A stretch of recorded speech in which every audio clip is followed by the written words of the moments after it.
Bonsoir mesdames et messieurs, c'est le moment de parler sport sur Canal Algérie avec le deuxième numéro de votre émission 52 minutes chrono saison 13, il faut le rappeler.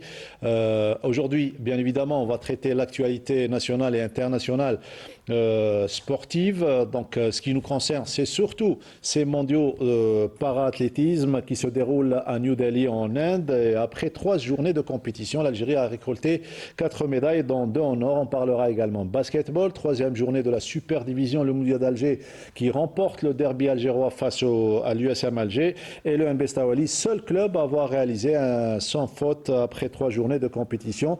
Et pour principale thématique aujourd'hui, le rôle de l'École supérieure des sciences et de la technologie du sport dans la promotion du sport. Pour en parler, bien évidemment, nous avons le plaisir de recevoir aujourd'hui un enseignant-chercheur à cette école, donc l'École supérieure des sciences et de la technologie du sport. Il s'agit du professeur Mohamed Abdelmalek qui nous fait le plaisir d'être parmi nous. Professeur, bonsoir et bienvenue. Bonsoir, merci pour l'invitation. Grand bonjour pour les invités et pour les téléspectateurs. Alors, vous l'aurez compris, on parlera du rôle de l'ESTS avec le professeur Abdelmalek. À côté de lui, nous avons le plaisir également de recevoir le premier vice-président de la Fédération algérienne de gymnastique, Karabah Lamouche, puisqu'on parlera dans la semaine à venir d'un événement, à savoir les mondiaux et une compétition qui se déroulera en Turquie. Il s'agit qui concernera les nations du bassin méditerranéen. Monsieur Lamouche, bonsoir et bienvenue. Bonsoir, salutations sportives. Merci pour l'invitation. Inch'Allah, on va vous donner le maximum d'informations pour pour éclairer l'opinion publique. Pour informer l'opinion publique sur ce qui se passe au niveau de la gymnastique. La gymnastique qui a donné une médaille d'or aux Jeux Olympiques de Paris par l'intermédiaire de Kélia Nemour. Le plaisir de retrouver l'équipe de 52 chrono avec Badardine Belhadjouja, notre consultant en maison. Badardine, bonsoir. Bonsoir Mortal, bonsoir chers téléspectateurs. Je suis ravi tout simplement parce que vous avez invité des personnes de talent scientifique. Donc nous parlerons certainement sciences et sport et ça c'est merveilleux. Surtout la science au service du sport. Effectivement. C'est la principale thématique. Sid Ahmed Bouraïb, bonsoir. Bonsoir Mokhtar, bonsoir à tous. Toujours ravi d'être sur 52 chrono. Voilà. Le décor est planté. On est parti pour 1 heure de temps pour parler de sport avant de revenir et de planter le décor, surtout de la thématique. Je le disais tout à l'heure, l'événement, ce sont les mondiaux paralympiques para-athlétisme qui se déroulent à New Delhi avec la belle moisson des Algériens après 3 journées de compétition et surtout une 4e place au classement général avec 4 médailles, dont 2 en or. Mais aujourd'hui, ce qui nous intéresse, c'est 7 médailles de bronze décrochées par Linda Hamri qui a remporté la 3e place au concours du saut en longueur lors de la 3e journée. Dans cette épreuve, Hamri a pris la 3e place grâce à un saut de 5 mètres 16 réalisé dès son premier essai, signant ainsi son meilleur saut de la saison. Avec cette médaille, l'Algérienne enrichit son palmarès d'une 5e médaille mondiale qui s'ajoute à ses 4 médailles paralympiques, dont le bronze décroché aux Jeux Olympiques de Paris dans la même spécialité, le saut en longueur. Et il faut rappeler que l'Algérie occupe actuellement la 4e place provisoire au classement des médailles sur 37 pays grâce aux médailles d'or de Nassima Saifi lors de la journée de dimanche au lancer du disque F57 avec un G à 34 mètres à 54 et de Walid Farhah au concours du club F32 avec un G de 39 mètres 56 ainsi que la médaille d'argent d'Ahmed Mhideb au même concours 35 mètres 77 et le bronze aujourd'hui de Linda Hamri au 100 longueur. On va dans un instant écouter les impressions donc juste après la compétition de Walid Farhah au concours du club qui a remporté l'or, le temps que ça se prépare et le temps d'avoir les impressions de notre consultant Badardine Belhadjouja sur la participation algérienne, nos handisportifs qui sont habitués au podium et ça se confirme déjà après 3 journées de compétition. Effectivement, vous savez, c'est une jante qui ne nous a jamais déçus. C'est une jante sportive qui a tout le temps donner satisfaction à l'Algérie, que ce soit pour les Jeux Olympiques ou pour les mondiaux d'athlétisme. Donc, moi, je me rappellerai toujours du défunt Mohamed Aleg, qui a été plusieurs fois champion du monde en athlétisme sur 400, 200, paralympique etc. également. Oui, et aussi champion olympique. Donc, vous voyez, depuis longtemps, cette gente ne cesse de donner satisfaction et nous sommes vraiment heureux des résultats. Et je pense qu'il va y avoir encore des médailles. C'est ce que je leur souhaite. C'est une gente à prendre en considération, à donner un peu plus de moyens. Pourquoi? Parce que tout simplement, la logistique qui doit suivre, elle est très chère. Il faudrait des chaises roulantes, et la technologie du sport ne cesse de s'améliorer, ne cesse de changer. Donc, il faudrait se pencher un peu plus pour donner un peu plus de moyens à ces parasportifs. Et vous me tendez la perche, Badreddine, pour parler de ce qui reste comme Algérien aujourd'hui dans cette troisième journée. En ce moment même, sachez que l'Algérienne Asmahan Boujadal, qui est déjà médaillée sur le plan mondial, tentera de monter sur le podium en finale du concours du javelot catégorie F33 34, pour laquelle elle s'est qualifiée la veille avec un jet de 14 mètres 21. Vous étiez en train de parler à un instant de science. On va tout de suite poser la question, mais d'abord, on va écouter le champion du monde, à savoir Walid Farhah, qui s'exprime après avoir obtenu la médaille d'or et avoir offert cette médaille d'or à l'Algérie. السلام عليكم، معكم فرح والد. شاركنا بطولة العالم في الهند الحمد لله، تحصلت مع المطابع الأولى ميدالية ذهبية أول مرة. الحمد لله يا رب، نشكر نوطينا ديالي ولقيت ولادي هذه ميدالية مولودية الجزائر، ولادي هذه ميدالية شعب الجزائر. نادي الميدالية هذه رئيس الجمهورية. الحمد لله إن شاء الله نزيد نخدمهم أكثر ونفرح الشعب الجزائري. Et sachez que la population algérienne, le peuple algérien est très content de cette médaille, des 4 médailles, 2 médailles en or, une en argent, une en bronze, n'est-ce pas, professeur? Certainement. Nous tenons à féliciter nos para-athlètes. Oui. Ça donne du baume au cœur. Oui. Ça nous ravit de les voir à chaque fois hisser le drapeau très haut. Il y aura, Inch'Allah, d'autres médailles, Inch'Allah. Inch'Allah, on espère. N'est-ce pas, Sir Rabah? On est très très content pour la délégation algérienne. la délégation algérienne d'handicapés qui sont habitués à nous donner d'entières satisfactions déjà auparavant, comme l'ancien athlète que vient de citer notre ami Badreddine, Allag Mohamed, le défunt Allag Mohamed. Nous souhaitons aussi qu'il y ait d'autres succès et je suis convaincu qu'il y aura d'autres résultats. Inch'Allah, ils vont énormément nous satisfaire. Très bien, voilà, c'était vos impressions, surtout suite à la moisson algérienne, après 3 journées de compétition. Professeur Abdelmalek, aujourd'hui, l'occasion se présente pour vous pour parler des activités, surtout les activités scientifiques, surtout pour l'École supérieure des sciences et de la technologie du sport. Avant de parler de l'événement que vous avez organisé il y a de cela 3 ou 4 jours, c'était un petit peu une conférence de la micronutrition. On sait que la nutrition aujourd'hui, de la génétique également, elle est très importante pour accompagner l'athlète du haut niveau. D'une manière générale, dites-nous déjà une présentation concernant les activités de l'école. Bien, vous savez, l'École supérieure en sciences et technologies du sport, normalement, on doit fêter le 50e cette année. Elle date depuis 1975, depuis le CNEPS. La première promo. Voilà, la première promotion. Donc, elle s'est toujours attelée sur la formation du cadre du sport pour l'encadrement des jeunes et de l'élite. En plus de ça, sous toutes les formes, la graduation de longue durée, la formation continue, la courte durée, la formation à temps partiel.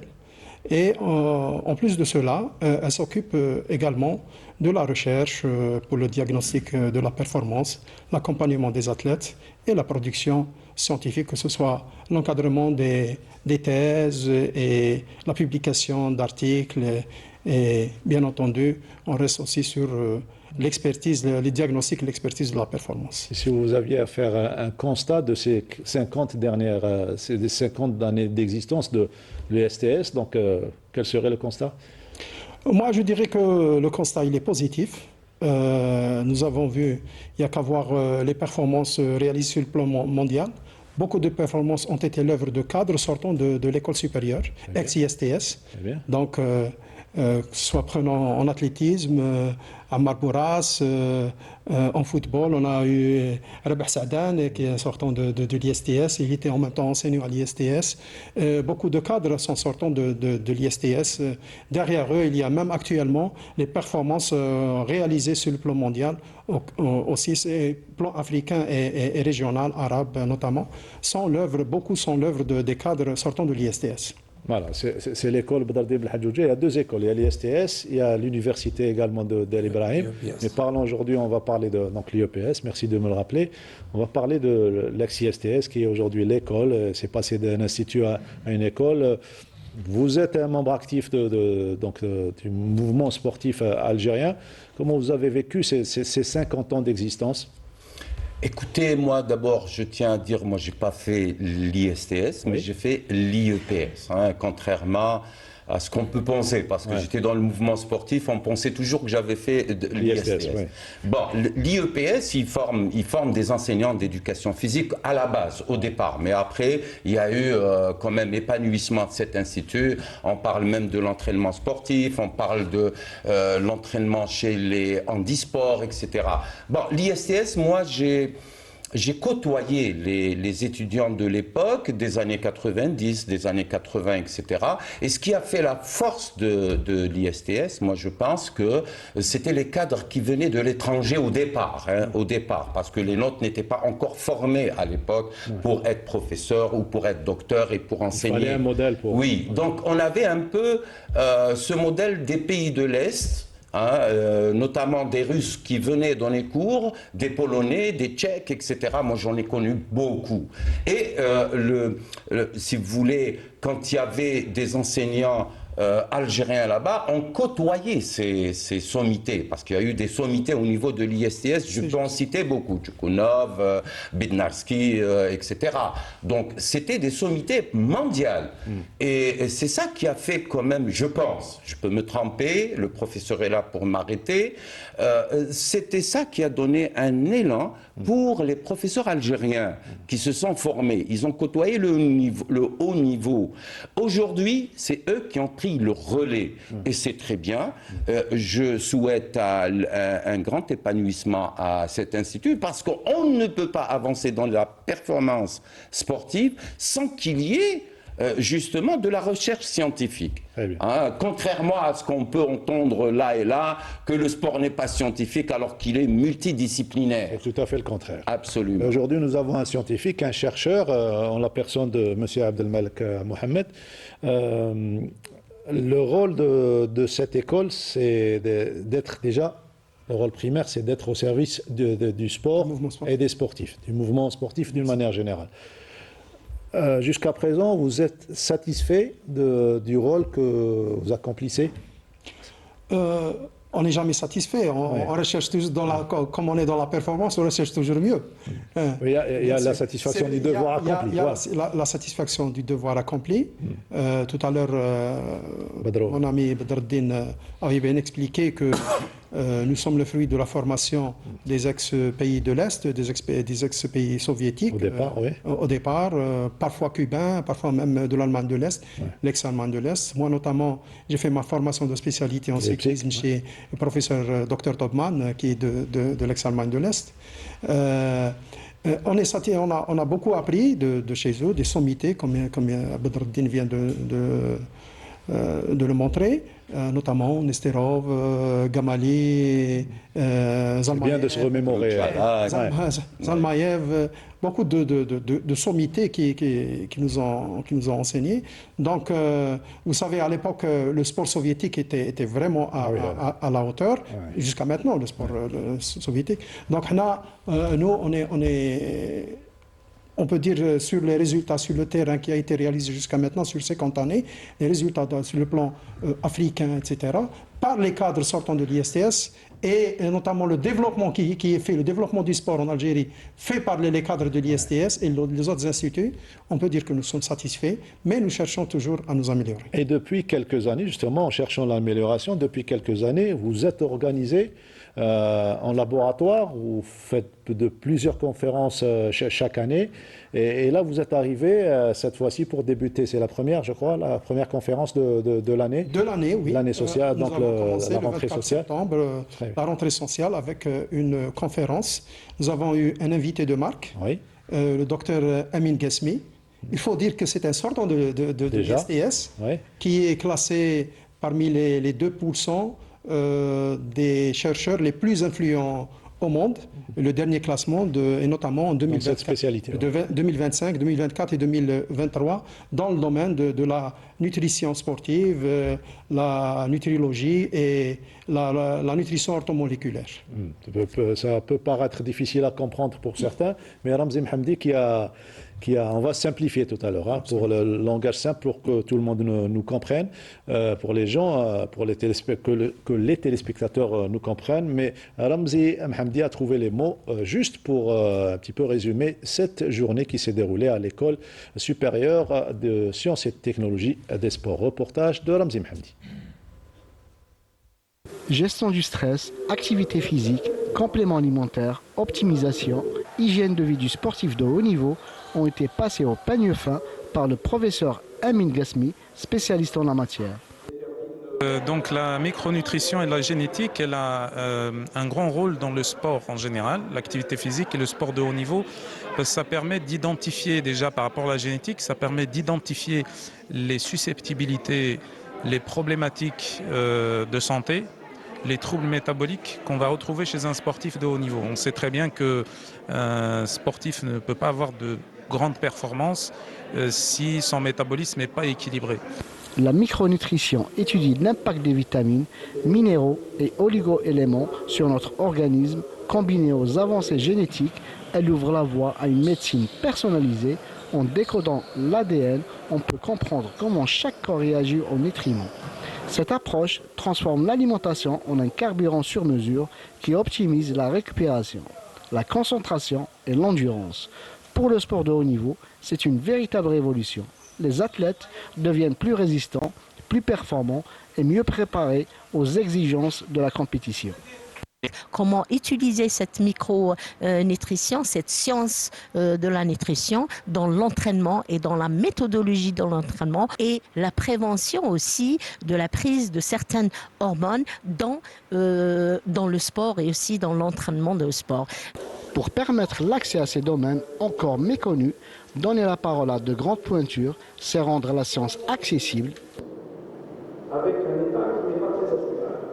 Amin Ghasmi, pionnier de la micronutrition et de la nutrigénétique, forme depuis des années médecins et experts à une vision de la santé sur mesure. Dans ce trio gagnant, génétique, micronutrition et sport, se dessine une nouvelle ère où la science devient l'allié indispensable du talent. Déjà, commencer par demander le professeur sur le feedback qu'il y a eu juste après cette conférence. Certainement, donc c'était positif. Il y a eu un débat fructueux, beaucoup d'interrogations, beaucoup de questions ont été posées à notre conférencier. Il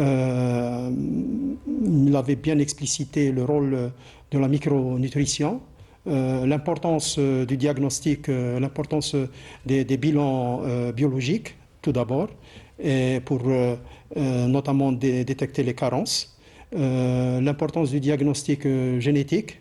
D'où le choix de l'intitulé. D'où le choix de l'intitulé. et beaucoup de questions qui ont surgi, notamment sur le rôle de certains micronutriments, notamment le fer et d'autres, la vitamine D, etc., dans la performance et dans le bilan en équilibre, bien sûr, vitaminique du sportif et le rôle sur la performance. Bien entendu, une des conclusions qu'il y a eu, c'est qu'il y a un effet de l'activité que nous faisons, même sur notre progéniture, sur les générations, dans la mutation génétique. Donc il faut, dans le cadre d'un développement, ce qu'on appelle le développement à long terme, faire de l'activité, faire du sport, faire de l'activité physique pour avoir un impact de mutation positive sur les générations à venir. Et tout ça, Monsieur Lamaouche, c'est pour gagner quelques dixièmes, gagner quelques détails pour réaliser de grandes performances, notamment en gymnastique, dans les sports de base, l'athlétisme, gymnastique, natation.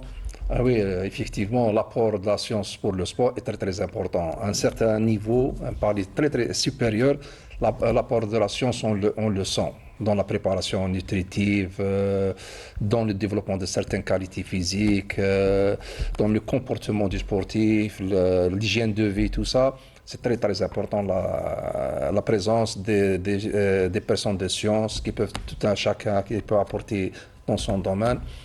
On sent la présence. Et Badardine Belhadjouja parle souvent de ce qui doit entourer l'athlète pour réussir. Effectivement, c'est tout un staff. Là, on parle de... Quand on parle de sport, c'est multidisciplinaire. Mais là, c'est un domaine, c'est une discipline. Et une discipline doit avoir plusieurs personnes.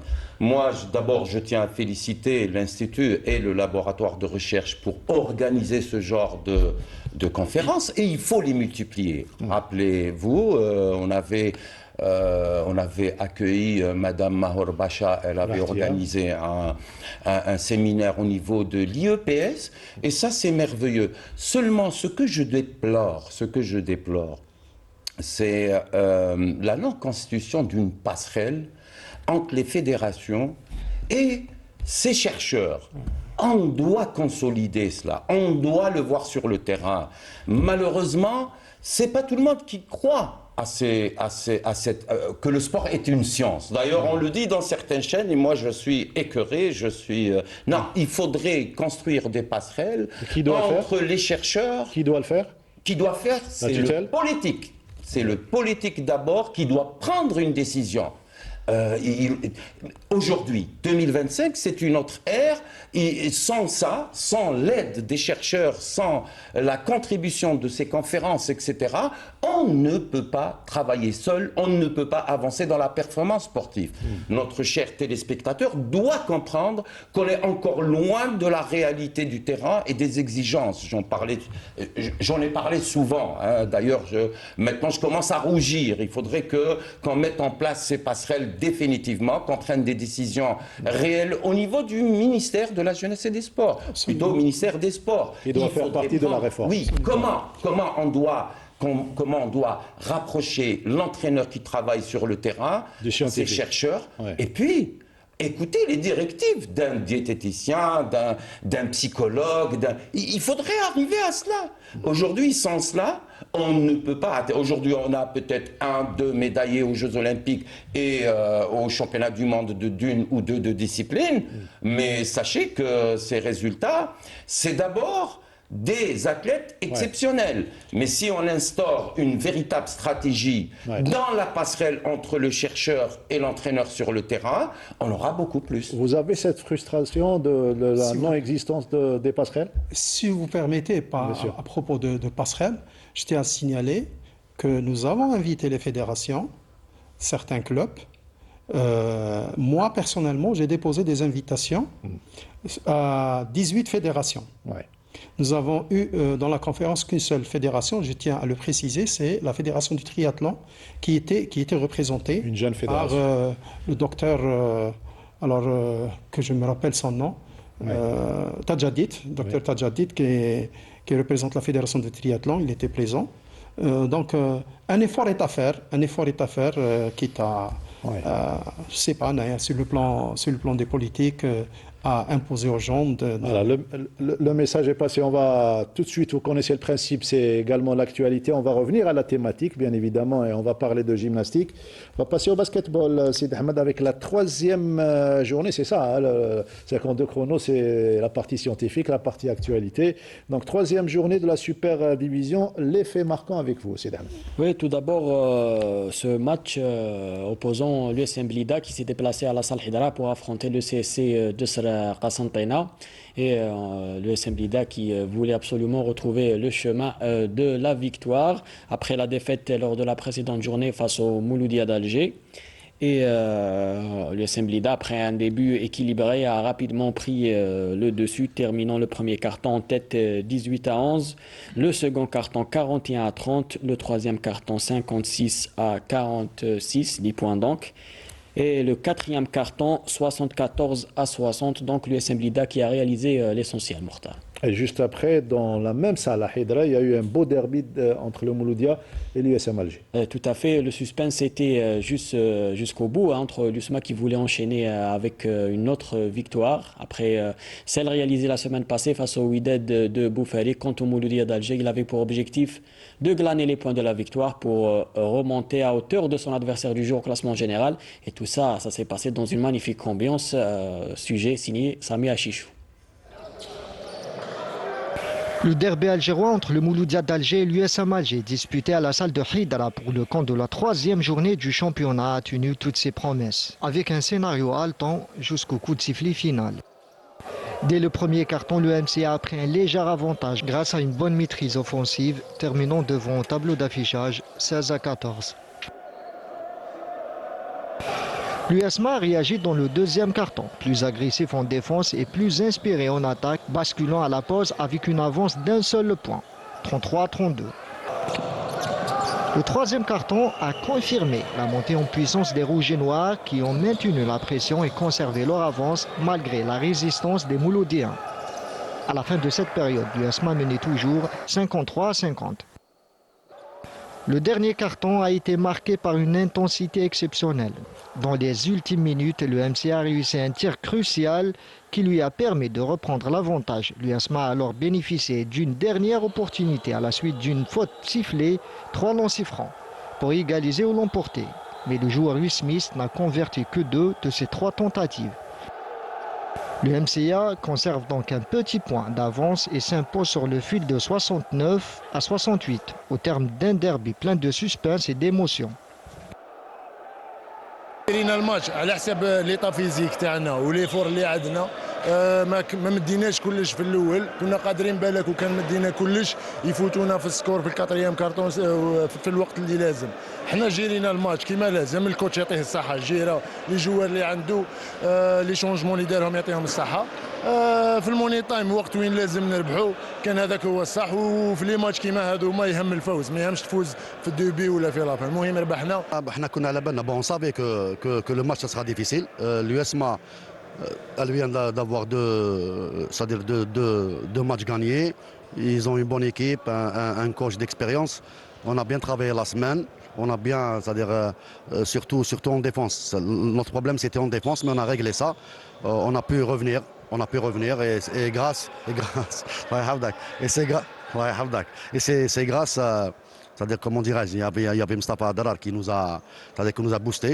Il a de l'expérience et pourtant normalement il ne devrait pas jouer les 38 minutes, mais il l'a fait. L'équipe voulait cette victoire. On a su gérer. Ils ont su gérer, ils ont gagné ce match, 1 point d'écart, 69-68. Le Mouloudia d'Alger qui revient et qui se ressaisit après la défaite de la journée précédente. Pas loin de là, et le lendemain, à Dalbeda, l'équipe revenante, le CRB d'Albeda, qui affrontait le voisin Ruiba Basketball. Oui, Le basketball. Dans une très belle salle de Dalbeda à Mortar. Le fait à 9, oui. Oui, le CRBDB a enfin décroché une victoire, la première cette saison face au Ruiba Basket Club. Et c'est le suspense là aussi était présent. Et c'est le gros plan de 52 chrono dans son deuxième numéro, CRB d'Albeda, Ruiba Club Basketball.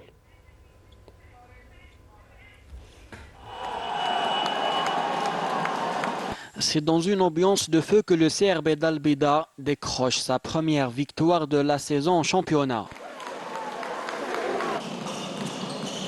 Opposés à une vaillante équipe de Rouiba, les locaux débutent la partie de fort belle manière et prennent les devants. Mais les visiteurs reviennent dans la partie et terminent le premier carton en tête, 17-15.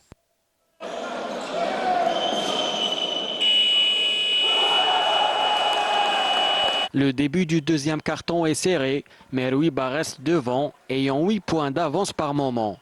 Les locaux se rebiffent à l'approche de la mi-temps et rentrent au vestiaire en menant 35-33. Le CRBDB profite du troisième carton pour accentuer son avance et mener 60-49 à 10 minutes de la fin.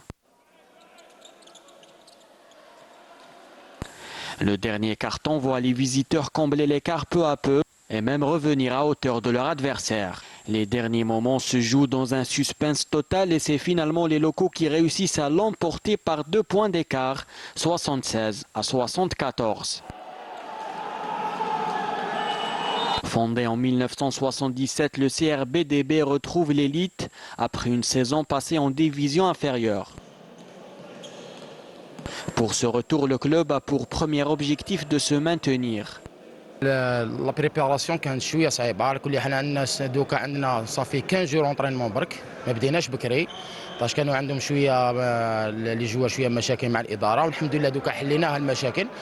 رانا قلت لك 15 يوم تاع تدريب، راك شفت لي جوار الحمد لله راهم شويه لعبوا على الطريقه اللي نحبها انايا، مازال ما راهمش يلعبوا على الطريقه اللي كنت نحبها، بصح راهم ياخذوا التعليمات تاوعي. الحمد لله راهم فريق جديد في ماشي كيما كان في القديم تجربه بدار البيضاء، راهو يكيب كاع صغير 19 سنه 20 سنه 25 سنه. الحمد لله رانا هذا هو اول فوز تاعنا وان شاء الله نهدوه لدار البيضاء.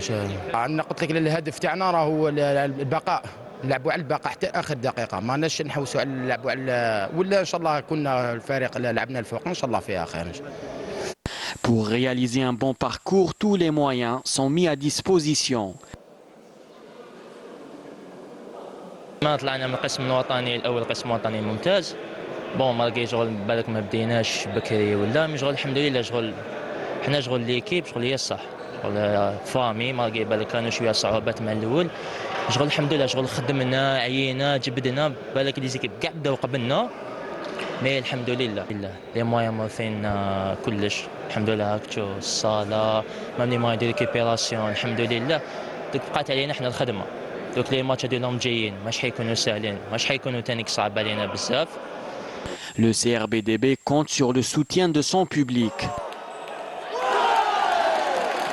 قالوا يعطيهم الصحة، هما اليوم كان عندهم دخل باش ربحنا، عاونونا بزاف يعطيهم الصحة، حيكونوا معنا دائما. بعد العام حنفرحوهم وما تصارناش كيما العام اللي فات، حنبقاو في القسم الوطني ممتاز ان شاء الله.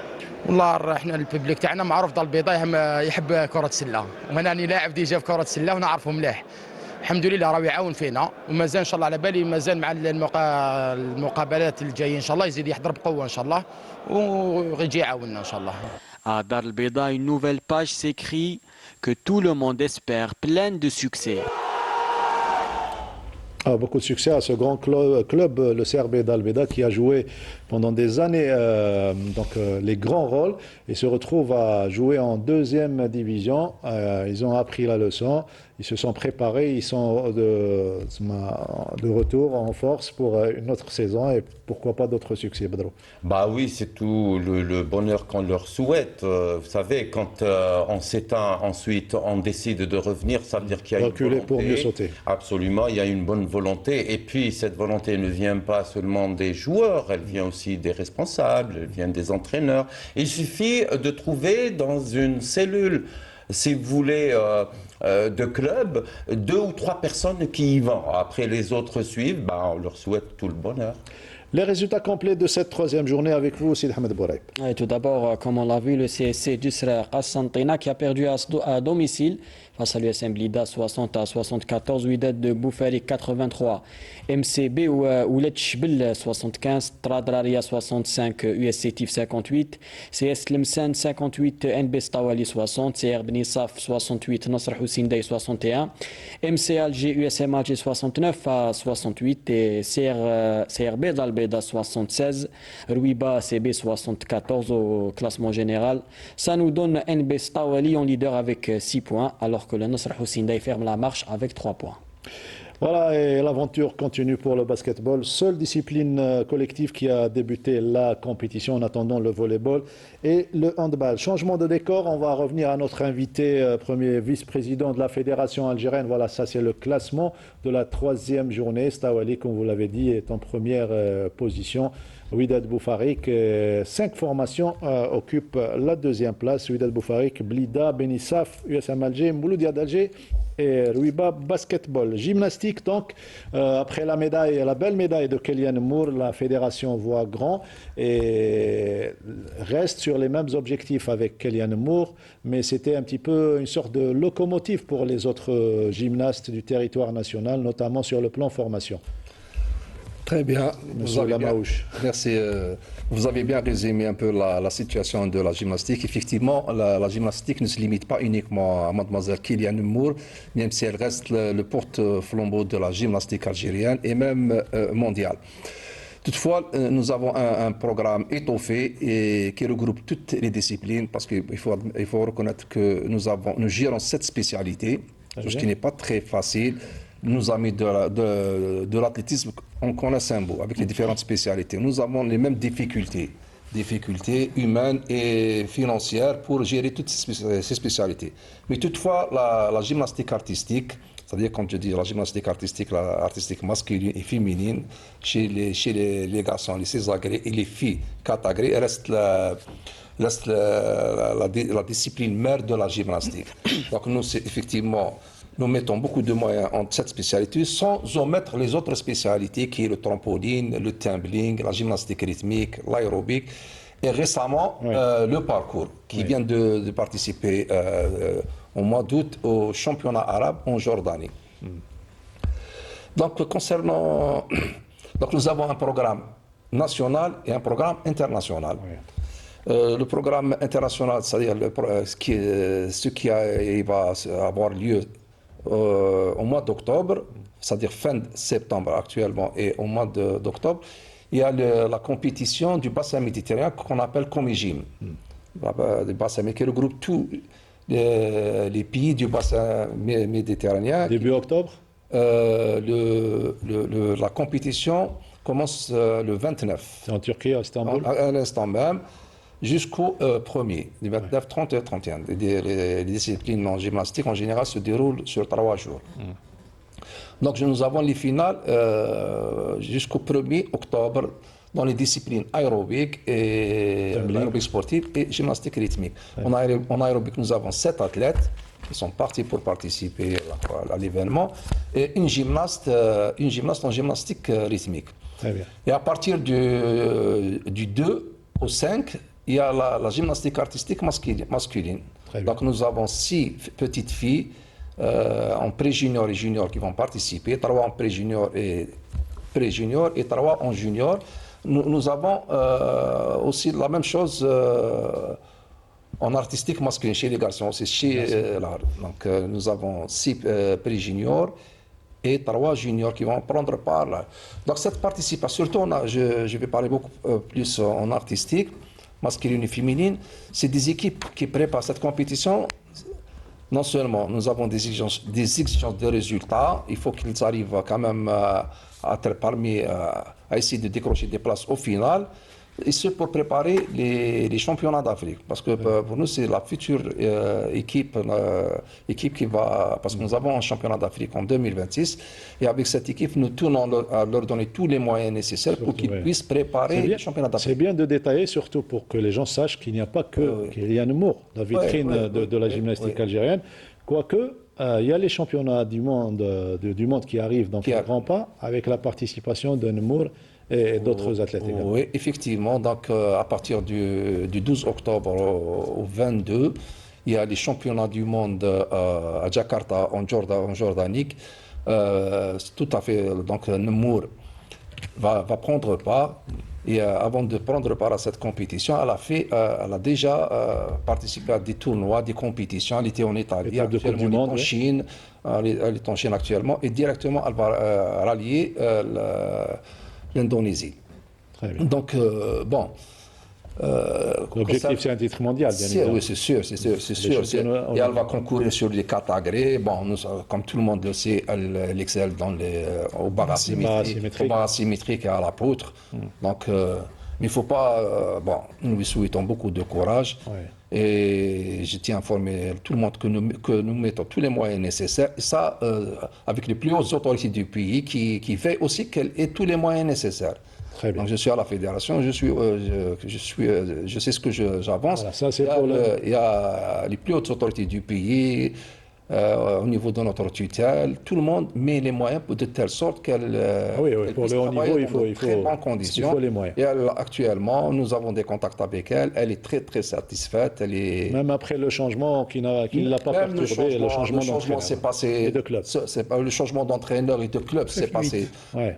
C'est passé dans la douceur. Ça a été bien géré. Bien géré convenablement. Nous l'avons assisté en tant que fédération avec l'appui du comité olympique et du ministère de la Jeunesse et des Sports et des plus autorités du pays, de telle sorte qu'elle ne manque de rien du tout, qu'elle puisse avoir ce qu'elle veut. Particulièrement, le choix de l'entraîneur, c'est elle qui l'a fait, c'est elle qui a choisi son entraîneur. Elle voulait aussi changer de lieu de club. Avant, elle était à Avoine, maintenant, elle s'entraîne à Dijon. Le comité olympique et la fédération, ainsi que le ministère, nous mettons tous les moyens. Nous venons lui acheter quelques matériels qui manquent dans la nouvelle salle où elle s'entraîne. Donc, nous ne pouvons qu'être satisfaits de ce que... Et on va souhaiter surtout bonne chance à Kélian Nemour. Vous restez avec nous. Et aussi pour... nous souhaitons aussi à toute la délégation, parce que pas uniquement de Kélian Nemour. Il y a aussi la demoiselle Hamidi Siam de Tlemcen qui fait partie qui va participer aussi à ce championnat du monde. Il y a aussi, avec 5 gymnastes, nous avons donc 5 gymnastes garçons qui vont prendre part, qui vont faire tous leurs efforts pour essayer de gagner une place au final. Et surtout participer auprès de Kélian Nemour, ça sera un stimulant psychologique. Voilà, c'est une source de motivation, de telle sorte qu'ils puissent obtenir, surtout que c'est des athlètes qui se sont entraînés, sacrifiés, qui ont fait beaucoup d'efforts. Très bien. Espérons que leurs efforts seront donc ratifiés par un joli titre et pourquoi pas de très bons classements mondiaux pour les autres représentantes et représentants. Voilà, on revient à notre thématique, à savoir donc le rôle de l'ESTS et surtout pour parler du laboratoire scientifique biologique appliqué au sport qui fait partie de l'école, qui existe depuis plus d'une vingtaine d'années. Et ça fait votre fierté. Vous ne comptez pas vous arrêter là puisqu'il y a d'autres activités.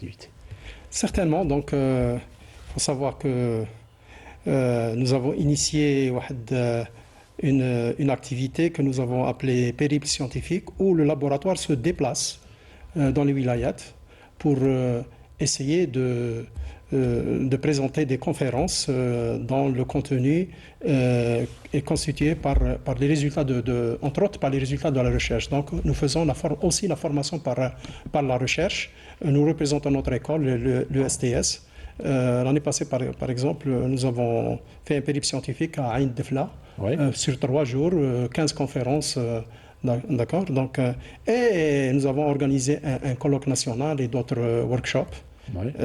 Notamment événementiel par rapport et occasionnel par rapport à certaines thématiques. C'est un événement par mois ou plusieurs? Une moyenne d'un événement par mois. Parfois 2 événements par mois.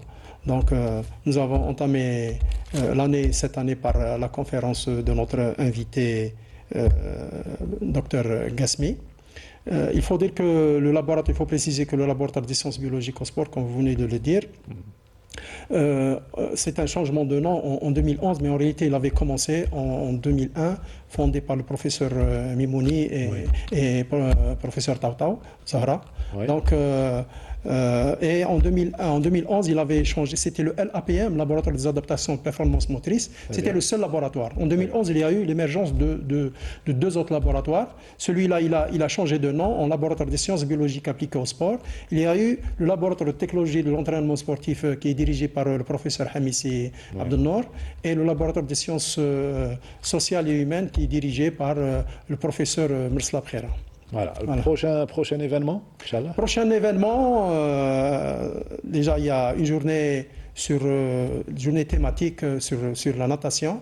Il y aura, Inch'Allah, un périple scientifique sur une autre wilaya.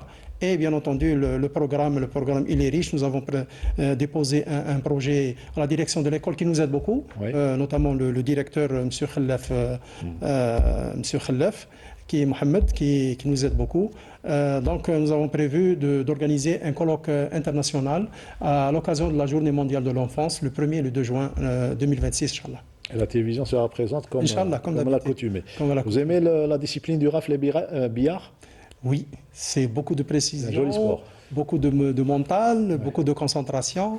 C'est un joli sport, effectivement. Eh bien, la Fédération algérienne de rafle et billard a eu l'ingénieuse idée d'inviter des athlètes, des sportifs donc palestiniens qui résident ici en Algérie. Il y a l'un d'eux qui est venu de Reza. L'occasion de saluer toute la population de Reza et de leur dire que nous sommes de tout cœur avec eux, bien évidemment. Les inviter à l'initiation, à connaître et découvrir ce sport. Sarah Derbel était présente aujourd'hui donc à la salle Hassan Mouchoud de Ain Benyan et elle est revenue avec ce joli reportage. C'est purement de la résistance. On est là, on montre toujours qu'on est solidaire, qu'on est avec les Palestiniens. وقفت معنا قلبا قالبا جمهورا رياضيا. ما قال الرئيس الراحل ياسر عرفات قال إن ضيقت عليكم الأرض فاذهبوا إلى الجزائر. Fidèle à son histoire, l'Algérie ouvre ses bras au peuple palestinien. Mais cette fois, ce n'est pas seulement pour les accueillir, c'est pour leur transmettre une passion, un espoir. À travers la Rafa, une discipline nouvelle qui voit le jour en Palestine. Parce qu'il faut le rappeler, même le sport peut devenir un acte de résistance. Chacun de nous fait en sorte d'aider la Palestine et d'aider les Palestiniens à faire quelque chose de bien. Aujourd'hui aussi, le président de la fédération Rafle et Billard, il est en train de négocier avec le président de la confédération mondiale de la Rafa pour pouvoir intégrer l'équipe de Palestine dans l'Assemblée générale et du coup dans les différentes compétitions organisées par la fédération internationale.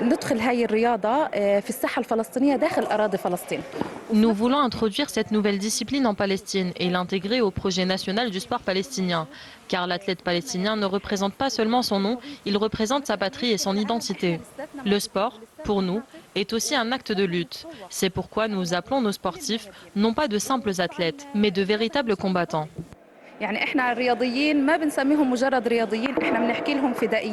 Parmi ces jeunes, certains sont nés ici, en Algérie.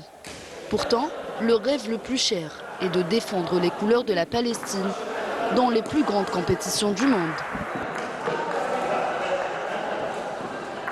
J'arrive avec ma sœur et mon frère. On est aujourd'hui pour supporter ou bien pour apprendre une nouvelle discipline, c'est la Rafa. L'objectif c'est كما بالكم شو صار في فلسطين حرب.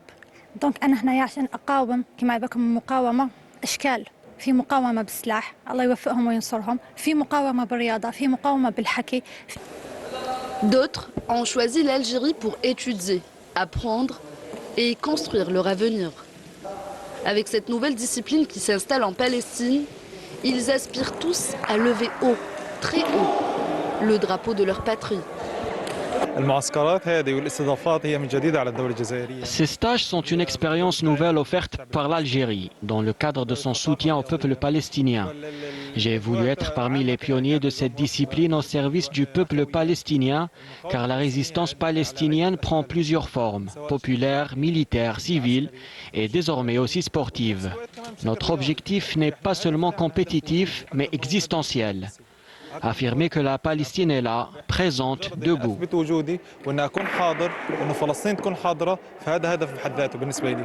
Ici, il n'y a ni frontières, ni distance. Juste une seule famille, un seul peuple. Et même combat. ما قدرناش نعاونوها في الميدان اللي عندهم نعاونوها بالرياضه هذا بين نعاونوها بالرياضه نرفعوا المستوى تاعهم باش من القدام ينجموا يشاركوا في بطولات عربيه حتى عالميه. اليوم رانا دايرين تربص ما بيناتنا الاثنين المنتخبات الاثنين باش نعطوا لهم الاكسبيريونس تاعنا. في ابلال ليليت d'Alger ils font partie de l'équipe nationale باش يكون كما ديراج تزوج من لي زاتليت نوطه هذه الاولى نعلموا باش يتعلموا لي زاتليت دو فلسطين. Et peut-être qu'un jour, grâce à ce soutien, grâce à leur courage et à leur détermination, ces jeunes Palestiniens porteront la voix de leur peuple sur les podiums, brandissant leur drapeau comme un symbole de dignité, de liberté et d'espoir. Badardine Belhadjouja, c'est tout simplement une note d'espoir qu'on vient de voir ici avec nos frères palestiniens. Effectivement, c'est une très belle initiative. Il faut le rappeler, nous vivons dans un monde faux et fou. Ouais. Donc voilà, le sport, encore une fois, il démontre qu'il véhicule des valeurs. Et là, on vient de démontrer à partir de cette discipline qu'est le rafle que nous sommes toujours derrière la Palestine et nous voulons la liberté pour ce pays qui est réprimé depuis longtemps. Donc voilà, le sport, vous savez, il n'y a pas que la performance. À côté, il y a des valeurs que véhicule ce sport et surtout dans un contexte fort difficile pour la Palestine, nous disons nous sommes avec la Palestine. En même période que les Jeux Olympiques de Paris, ils étaient à plus de 300 sportifs, donc entre athlètes et dirigeants, avoir perdu la vie. Ils sont plus de 400 actuellement. C'est vraiment beaucoup, mais ils ne baissent pas les bras, les Palestiniens. Ils sont là pour montrer que la Palestine doit rester debout. Certainement. À l'image de ce qu'ont vécu les Algériens pendant la guerre de libération, le sport a été un vecteur de mondialiser la cause algérienne. Maintenant, les sportifs palestiniens devraient en faire de même par le biais de l'équipe de FLN de football et d'autres sportifs de d'autres sports, d'athlétisme, de boxe, de cyclisme à l'époque, qui avaient soutenu l'armée de libération, de libération nationale de leur manière par le sport en mondialisant la cause algérienne. Maintenant, les Palestiniens devraient faire de même. L'initiative de cette fédération de rafle et de billard qui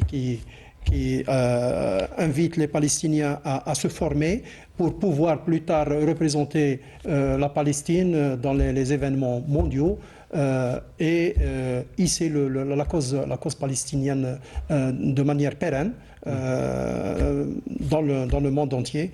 Je pense que c'est une bonne initiative à encourager et à généraliser par d'autres disciplines sportives, par d'autres fédérations. Et pourquoi pas une thématique sur le sport palestinien à l'ISTS, peut-être? Oui, la relation de sport et politique, normalement, qui devait être à la charge du laboratoire des sciences sociales et humaines, qui est dirigé par le professeur Merslab.